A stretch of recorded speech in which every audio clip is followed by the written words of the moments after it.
এই যে দেখো, এই মাছ ধুতে গিয়ে আজকে আমার হাতের কিন্তু অবস্থা ক্যাঁচা ক্যাঁচা হয়ে গেছে। যেই মাছের যত বেশি কাটা হবে সেই মাছ কিন্তু তত টেস্টি হয়।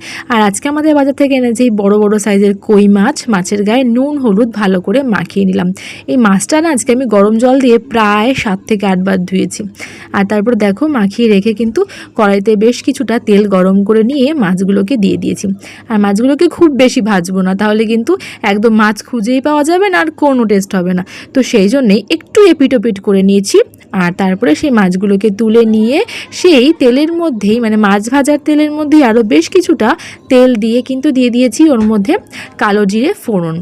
আর তার উপরে দিয়েছি কিন্তু বেশ কয়েকটা আলুগুলোকে একটু লম্বা লম্বা করে কেটে নিয়েছি। আসলে এই কই মাছের আলু দিয়ে ঝোলে লম্বাই আলু দেয়, তো সেই জন্য দেখো কেটে নিয়ে ভালো করে কিন্তু ভেজে নিলাম। আর তার মধ্যে জিরের গুঁড়ো হলুদ গুঁড়ো দিয়ে দিয়েছি, আর বেশ কিছুটা লঙ্কা আমি থেতো করে নিয়ে দিয়ে দিয়েছি। তোমরা চাইলে বেটেও দিতে পারো। আমি একটু আজকাল বেশি কুড়ো হয়ে যাচ্ছি, তো সেই জন্য কিন্তু এই অবস্থা। আর তার সঙ্গে কয়েকটা গোটা কাঁচা লঙ্কা, স্বাদ মতো নুন দিয়ে ভালো করে নাড়াচাড়া করে নিয়েছি। তেল ছেড়ে গেলে জল দিয়ে দিয়েছি।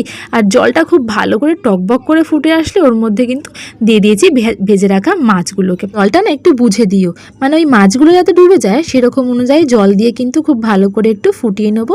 ওই নামানোর আগে একটু ধনেপাতা কুচি দিয়ে নামিয়ে দিলে কিন্তু রেডি। ব্যাস, আমাদের গরম গরম ভাতের সাথে খাওয়ার জন্য পারফেক্ট একটা আলু দিয়ে কই মাছের ঝোল। তো বন্ধুরা, তোমাদের কেমন লাগলো অবশ্যই কমেন্ট করে জানিও। আজকে এই রেসিপিটা যদি ভালো লেগে থাকে তো অবশ্যই আমার চ্যানেলের সঙ্গে থাকো।